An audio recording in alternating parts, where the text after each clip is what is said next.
kali ini kami akan memaparkan mengenai konsolidasi dengan akuisisi melebihi ekuitas dengan kepemilikan sebagian. Dengan saya sendiri, Theodora Maria Simbolon. Saya Desi Alfian Barigan. Saya Jana Simorangku. Selamat menyaksikan. Bye. Baiklah, di sini saya akan membahas konsolidasi dengan akuisisi pada nilai tercatat ekuitas mata kuliah akuntansi keuangan lanjutan yang diampu oleh Ibu Indri Ditisari SE MSI.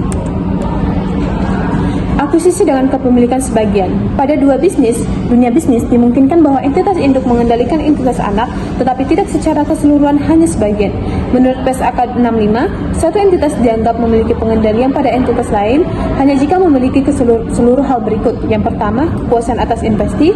Yang kedua, exposure atau hak atas imbal hasil variabel dari keterlibatannya dengan investi. Ketiga, kemampuan untuk menggunakan kekuasaannya atas investi untuk mempengaruhi keputusan. Faktor dalam menentukan apakah suatu entitas atau investor memiliki pengendalian atas entitas lain atau investi, di mana tujuan dan desain investor ini, pengendalian harus dinilai berdasarkan tujuan dan rancangan investi untuk memahami alasan pendiriannya, serta bagaimana investi berinteraksi dengan para investornya. Investor perlu menganalisis apakah investi dirancang untuk memberi manfaat kepada kelompok pihak kecil, termasuk investor. Tujuan investi biasanya terlihat dalam dokumen pendirian dan perjanjian kontrak. Sebagai contoh, investor atau bank mendirikan entitas tujuan khusus atau SPE untuk memarketkan dan menjual aset pinjaman berisiko. Tujuan investi dibatasi pada pengumpulan pinjaman, menerbitkan obligasi atau sekuritas, mendistribusikan bunga dan pokok pinjaman kepada pemegang obligasi.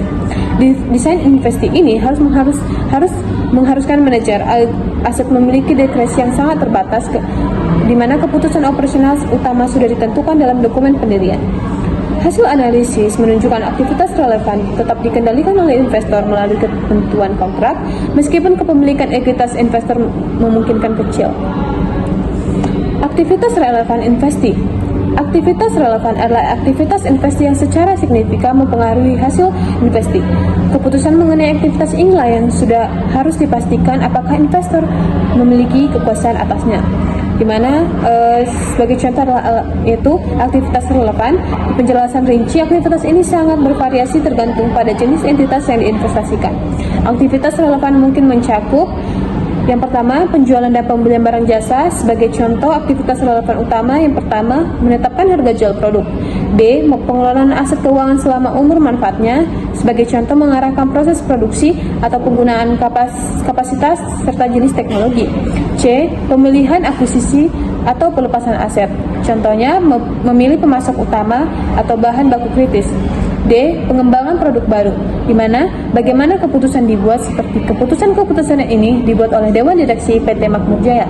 Jika investor A memiliki mayoritas hak suara di RSUPS yang memungkinkannya menunjuk dan mengganti sebagian besar atau seluruh anggota Dewan Direksi, maka investor A memiliki kemampuan untuk mengarahkan aktivitas relevan. E. Penentuan struktur pendanaan. Kemampuan kini investor untuk mengarahkan aktivitas relevan investi.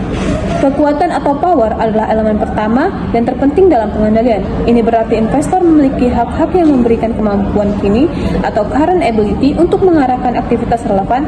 Kekuatan ini tidak harus sedang dieksekusi tetapi harus dimiliki saat ini. Di mana kekuasaan atas investi, penjelasan rincinya, kekuasaan biasanya berasal dari hak suara, misalnya kepemilikan lebih besar 50% saham berhak suara. Namun kekuasaan juga dapat berasal dari A. Hak untuk menunjuk atau memberhentikan anggota kunci manajemen. B. Hak untuk mengarahkan aktivitas melalui kontrak atau hak veto. C. Hak potensial atau opsi beli, waran instrumen konversi yang saat ini dapat dilaksanakan, misalnya opsi yang in the money. Contoh kekuasaan melalui kontrak dan hak potensial, yaitu investor B hanya memiliki 40% hak suara di PT Sejahtera atau investi, tetapi berdasarkan perjanjian pemegang saham, investor B memiliki hak veto atas keputusan anggaran operasional tahunan dan penggantian CEO. Anggaran dan penggantian CEO adalah aktivitas relevan. Hasil analisis, investor B memiliki kekuasaan karena hak veto tersebut memberikan kemampuan kini untuk menghalangi atau mengarahkan aktivitas relevan meskipun kepemilikan sahamnya minoritas. Ketereksporan investor atau dimilikinya hak atas imbal hasil variabel dari keterlibatannya dengan investi. Pengendalian harus disertai dengan keterlibatan ekonomi. Investor harus memiliki eksposur atau terkena risiko kerugian atau hak memperoleh manfaat atau imbal hasil investasi yang sifatnya variabel. Imbal hasil inilah berubah-ubah, baik positif maupun negatif. Imbal hasil variabel penjelasan rincinya yaitu imbal hasil yang berfluktuasi sebagai konsekuensi dari kinerja investasi. Jika imbal hasil investor bersifat tetap, misalnya hanya bunga tetap, maka elemen ini tidak terpenuhi. Imbal hasil variabel dapat berupa A. Dividen atau distribusi laba. Sebagai contoh, jika laba naik, maka dividen yang diterima investor C akan meningkat atau imbal hasil positif. B. Remunerasi atau jasa pengelolaan. C. Peningkatan atau penurunan nilai investasi. D. Imbal hasil yang berasal dari sinergi antar perusahaan. Jika laba turun atau rugi, dividen yang diterima investor C akan menurun atau tidak ada, yaitu eksposur negatif. Hasil analisis, jika keterlibatan investor C menghasilkan imbal hasil dividen yang secara inheren variabel dan terikat pada kinerja PT inovasi sehingga elemen ini terpenuhi. Kemampuan menggunakan kekuasaan untuk mempengaruhi jumlah hasil investor. Investor harus memiliki kekuasaan dan menggunakan kekuasaan tersebut untuk mempengaruhi imbal hasil variabelnya. Ini membedakan agen atau pihak yang bertindak atas nama orang lain dari prinsipal atau pihak yang mengendalikan dan menerima manfaat. Sebagai elemen yaitu tautan kekuasaan, investor harus dapat menunjukkan bahwa kekuasaan yang dimilikinya, misalnya hak suara mayoritas, dapat diterjemahkan menjadi pengembalian keputusan strategis yang pada akhirnya meningkatkan atau melindungi imbal hasil ekonominya yang diperoleh dari investasi. Sebagai contoh tautan kekuasaan imbal hasil yaitu investor D memiliki 80% kekuatan suara di PT Tekno dan menerima dividen 80%. Investor D menggunakan kekuasaannya untuk menggantikan tim manajemen PT Tekno, mengarahkan keputusan investasi ke produk yang lebih berisiko namun berpotensi return tinggi dan menetapkan kebijakan dividen yang lebih agresif. Hasil analisis, karena investor D memiliki kekuasaan 80% hak suara dan menggunakan kekuasaan tersebut mengubah manajemen dan strategi yang secara langsung akan memengaruhi besarnya imbal hasil yang ia terima atau dividen yang lebih besar dari kinerja yang lebih baik, maka ketiga elemen pengendalian terpenuhi. Implikasi dari tidak dimilikinya seluruh kepemilikan entitas anak oleh entitas induk adalah munculnya kepemilikan pihak lain yang disebut kepentingan non-pengendali atau non-controlling interest. Menurut PSAK 65, entitas induk disyaratkan untuk menyajikan kepentingan non-pengendali pada ekuitas dalam laporan posisi keuangan konsolidasinya secara terpisah dari ekuitas pemilik induk. Kepentingan non-pengendalian atau KNP atau non-controlling interest atau NCI. Apa itu? Kepentingan dan pengendalian KNP. Kepentingan dan pengendalian KNP adalah bagian ekuitas atau kepemilikan bersih dari PT anak yang tidak dimiliki oleh PT induk. Menurut PSAK 65, Standar Akuntansi Keuangan, KNP adalah sisa kepemilikan di entitas anak yang tidak diatribusikan atau tidak dihitung kepada entitas induk. Ini adalah bagian yang tidak dikuasai oleh entitas induk. Contoh sederhananya, perusahaan yang membeli entitas induk atau PT induk, perusahaan yang dibeli atau entitas anak PT anak, kepemilikan PT induk 80%, kepemilikan pihak lain atau KNP 20%. Meskipun hanya memiliki 20%, pihak lain ini disebut kepentingan non-pengendali. Baik, selanjutnya akan dilanjutkan oleh teman kami. Baik, selanjutnya saya akan membahas mengenai kepentingan non-pengendali KNP, Non-Controlling Interest atau NCI. Kenapa disebut non-pengendali? Meskipun PT Induk hanya memiliki 80% dalam akuntansi keuangan lanjutan, 80% sudah dianggap memiliki pengendalian kontrol penuh atas PT anak. Pengendalian ini memungkinkan PT Induk untuk mengambil keputusan strategis dan operasional untuk PT anak. Oleh karena itu, sisa 20% kepemilikan tersebut disebut non-pengendali karena mereka hanya pemilik tetapi mereka tidak memiliki kekuasaan untuk mengendalikan arah perusahaan. Penyajian dalam laporan keuangan. Saat PT Induk menyusun laporan keuangan konsolidasian atau laporan gabungan PT Induk dan PT Anak, semua aset, kewajiban, pendapatan, dan beban PT Anak akan dimasukkan 100%. Namun, karena PT Induk sebenarnya tidak memiliki 100% aset bersih PT Anak, maka nilai KNP wajib ditampilkan secara terpisah di bagian ekuitas dalam neraca konsolidasian. Tujuan penyajian untuk memberitahu pembaca laporan total aset bersih atau ekuitas yang yang Anda lihat senilai RPX, namun RPY dari total tersebut adalah hak milik para pemilik minoritas atau KNP, bukan hak pemilik PT Induk. Nilai yang didistribusikan atau dialokasikan kepada KNP meliputi komponen A. Bagian laba rugi, baik penjelasan mudahnya, bagian dari total keuntungan atau kerugian PT ANA. Komponen penghasilan komprehensif lain atau OCI, penjelasan mudahnya, bagian dari keuntungan atau kerugian yang belum direalisasi, misalnya untung atau rugi dari perubahan nilai wajar investasi tertentu. Contoh, alokasi laba. Anggap PT Induk mengakuisisi 80% PT ANA. Total aset bersih atau ekuitas PT ANA adalah 500 juta. Pada akhir tahun, PT ANA mencatat laba bersih sebesar 100 juta rupiah. Perhitungan KNP di laporan keuangan konsolidasian. 1. Nilai KNP di neraca atau laporan posisi keuangan. 500 rupiah atau ekuitas PT ANA kali 20% sama dengan 100 juta rupiah. Nilai ini disajikan secara terpisah di bagian ekuitas konsolidasian. 2. Bagian laba KNP di laporan laba rugi konsolidasian 100 juta rupiah, laba PT ANA kali 20% sama dengan 20 juta rupiah. 20 juta rupiah ini akan mengurangi total laba yang menjadi hak pemilik PT Induk. Namun, ada kasus di mana pengendalian tetap ada meskipun saham yang dimiliki kurang dari 50%. Ini terjadi jika misalnya PT Induk membeli 40% saham tetapi melalui perjanjian kontrak, PT Induk diberi hak untuk menunjuk seluruh anggota Dewan Direksi PT ANA. PT Induk membeli 45% saham, sementara sisa 55% saham terbagi-bagi ke ribuan pemegang saham kecil yang pasif dan tidak pernah hadir dalam RUPS, sehingga PT Induk secara praktis tetap memegang kendali. Selama pengendalian terbukti sesuai syarat PSAK 65, PT Induk tetap wajib mengonsolidasi laporan keuangan PT ANA secara 100% dan mencatat sisa kepemilikan yang tidak dimilikinya sebagai kepentingan non-pengendalian. Kenapa KNP dan aturan pengendalian?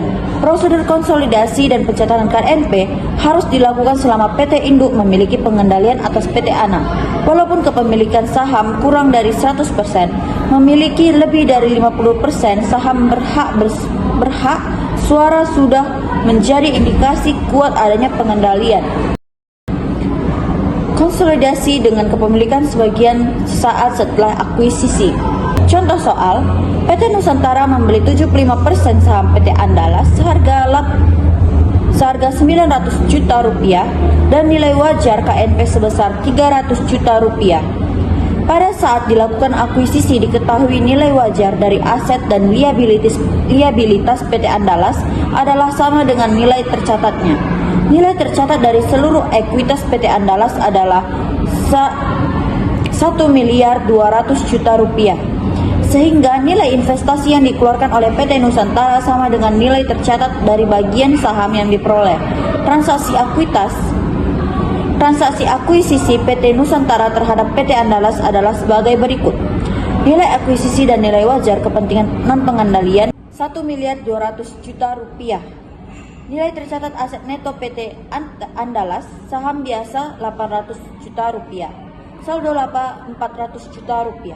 Total nilai tercatat aset neto PT Andalas 1 miliar 200 juta rupiah. Selisih atau diferensial 1.200.000 rupiah sama dengan 0. PT Nusantara akan mencatat transaksi akuisisi PT Andalas sebagai berikut. 1 Januari 2020 investasi pada PT Andalas kas di debit sebesar 900 juta rupiah. Mencatat pembelian saham PT Andalas 900 juta rupiah. Dapat dilihat di sini ada tabel laporan posisi keuangan PT Nusantara dan PT Andalas setelah akuisisi. Di sini adalah laporan posisi keuangan konsolidasi pada PT Nusantara entitas ANA per 31 Desember 2020. Total liabilitas dan ekuitasnya dapat dilihat 7 bisa dilihat 7 miliar untuk PT Nusantara dan PT Andalas sebesar 2 miliar. Dapat dilihat bahwa seperti akuisisi atas kepemilikan penuh, maka saat akuisisi kepemilikan sebagian pun tidak terdapat perbedaan laporan posisi keuangan milik PT Andalas. Sedangkan pada PT Nusantara menunjukkan sedikit perubahan, berkurangnya saldo kas sejumlah 900 juta rupiah, 1.600.000.000 rupiah dikurang 900 juta rupiah sama dengan 700 juta rupiah, dan muncul akun baru investasi pada PT Andalas pada jumlah yang sama yaitu 900 juta rupiah. Bisa kita lihat di sini ada terdapat tabel kertas kerja konsolidasian saat setelah akuisisi untuk kepemilikan sebagian. Di sini terdapat neraca saldo, jumlah eliminasi dan konsolidasian. Untuk PT Nusantara, neraca saldo memiliki total liabilitas dan ekuitas sebesar 7 miliar dan PT Andalas 2 miliar. Jurnal eliminasinya terdapat di debit 1 miliar 200 juta dan di kredit 1 miliar 200 juta.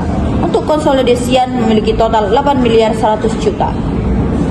Total aset maupun total liabilitas dan ekuitas yang muncul untuk laporan keuangan konsolidasi PT Nusantara dan entitas anak dengan kepemilikan sebagian 75% kepemilikan adalah sama dengan yang ditunjukkan untuk kepemilikan penuh. Yang membedakan adalah ada muncul akun baru pada bagian ekuitas, yaitu kepentingan non-pengendalian atau KMP yang menggambarkan porsi kepemilikan pihak entitas anak atau PT Andalas yang tidak dimiliki oleh PT Nusantara, 25% kepemilikan dari PT Andalas. Jurnal eliminasi yang perlu dibuat untuk tujuan penyusunan laporan keuangan konsolidasian adalah saham biasa 800 juta rupiah, saldo laba 400 juta rupiah, investasi pada PT Andalas 900 juta rupiah, kepentingan non pengendalian 300 juta rupiah, mengeliminasi saldo awal investasi. Jurnal eliminasi dibuat untuk mengeliminasi saldo awal investasi seperti yang dibuat saat melakukan akuisisi kepemilikan penuh.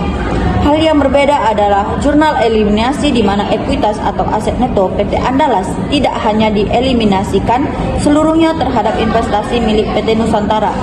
Selanjutnya kita akan membahas mengenai tujuan jurnal eliminasi. Tujuan utama dari jurnal eliminasi ini adalah seperti pembersihan atau pembatalan transaksi internal.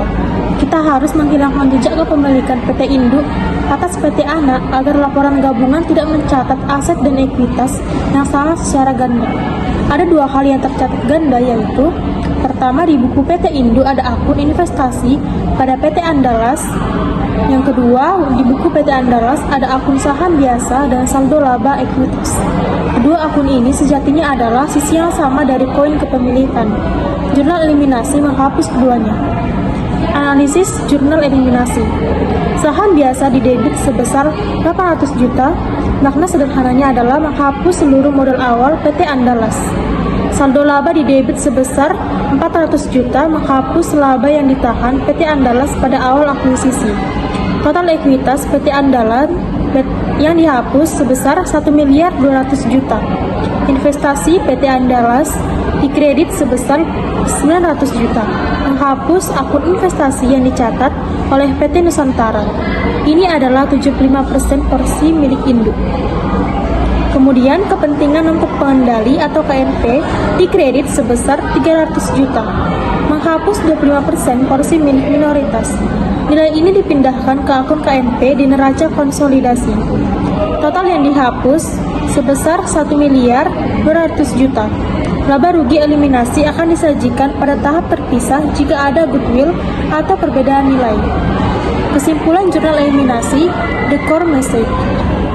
Inti dari jurnal eliminasi ini adalah 1. Menghapus total ekuitas PT Andalas sebesar 1 miliar 200 juta di sisi debit. Kita tidak ingin ekuitas PT anak muncul lagi di laporan gabungan.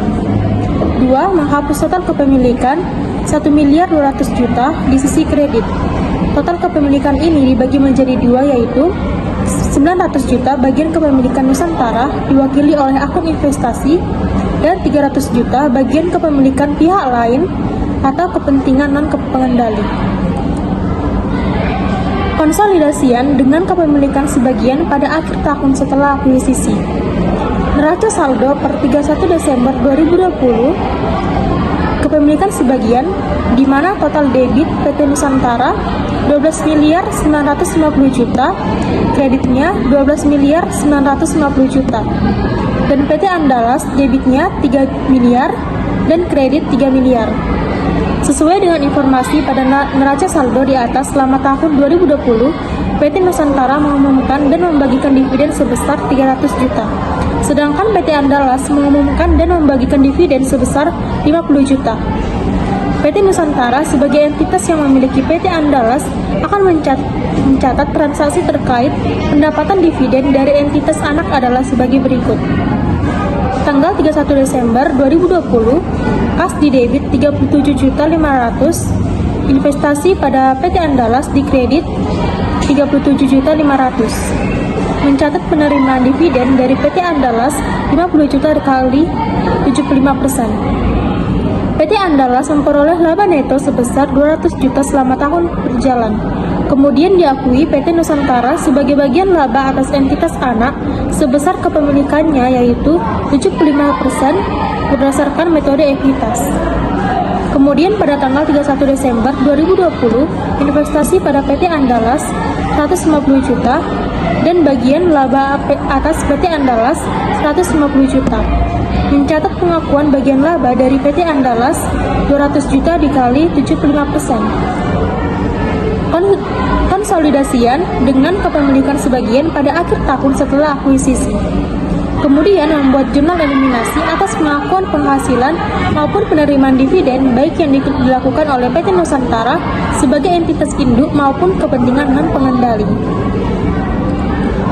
Perhitungan jurnal eliminasi per 31 Desember 2020, di mana saldo laba 31 Desember 2020 PT Nusantara 75% sebesar 1.012.500.000 ditambah KNP 25% sebesar 337.500.000 sama dengan modal saham sebesar 800 juta ditambah saldo laba sebesar 550 juta. Jurnal eliminasi pertama untuk penyusunan laporan keuangan konsolidasian PT Nusantara dan entitas anak pada akhir tahun terjadinya akuisisi adalah saham biasa di kredit 800 juta, saldo laba 400 juta, bagian laba atas PT Andalas 150 juta, bagian laba KNP 50 juta. Dividen diumumkan di kredit 50 juta, investasi pada PT Andalas 1 miliar 12.500.000, KNP 337.500.000. Jurnal eliminasi perlu dibuat untuk menghindari perhitungan ganda karena saat pengkonsolidasian pendapatan dan beban dari entitas anak akan digabungkan dengan milik entitas induk. Pada jurnal eliminasi di atas, 1.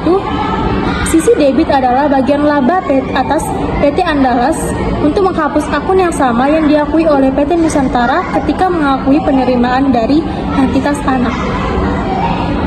Sisi kredit dieliminasikan terhadap akun dividen diumumkan yang merupakan pencatatan oleh PT Andalas ketika melakukan pengumuman pembayaran dividen serta akun investasi pada PT Andalas yang merupakan nilai neto perubahan pada investasi milik PT Nusantara dari pengakuan bagian laba dan penerimaan dividen. 3. Menghapus pengakuan bagian laba dan penerimaan dividen yang dilakukan oleh KNP untuk kemudian diakui sebagai bagian dari pengurang ekuitas pada saat penyajian di laporan posisi keuangan konsolidasian. 4. Dibuat untuk menghapus kepemilikan PT Nusantara, entitas induk atas PT Andalas, entitas anak. 5. Menghapus ekuitas aset neto dari PT Andalas pada awal periode konsolidasi. Saldo investasi awal ini, ekuitas aset neto milik PT Andalas akan diatribusikan kepada PT Nusantara sebagai entitas induk dan KNP sebesar porsi kepemilikan masing-masing sebagai cerminan hak setiap pihak atas aset neto milik PT Andalas. Setelah jurnal eliminasi dibuat, maka selanjutnya membuat kertas kerja konsolidasian untuk PT Nusantara dan entitas anak. Kertas kerja konsolidasian untuk laporan keuangan PT Nusantara dan entitas anak pada kepemilikan sebagian bisa dilihat pada slide yang telah ditampilkan. dapat terlihat bahwa pada penyiapan kertas kerja konsolidasian untuk akuisisi kepemilikan sebagian tidak berbeda dengan penyiapan kertas kerja konsolidasian kepemilikan penuh. Hanya keberadaan kepentingan dan pengendali akan muncul pada bagian laporan laba rugi, bagian laporan perubahan saldo laba, dan laporan posisi keuangan sebesar porsi kepentingan dan pengendali atas komponen setiap laporan. Kemudian kita menyusun laporan keuangan PT Nusantara dan entitas anak untuk kepemilikan sebagian 75% pada PT Andalas per 31 Desember 2020 sebagai berikut yang ditampilkan pada slide. Baiklah, sampai di sini video penjelasan materi dari kelompok kami. Kiranya video pembelajaran ini berguna bagi teman-teman yang menonton. Terima kasih. Bye-bye.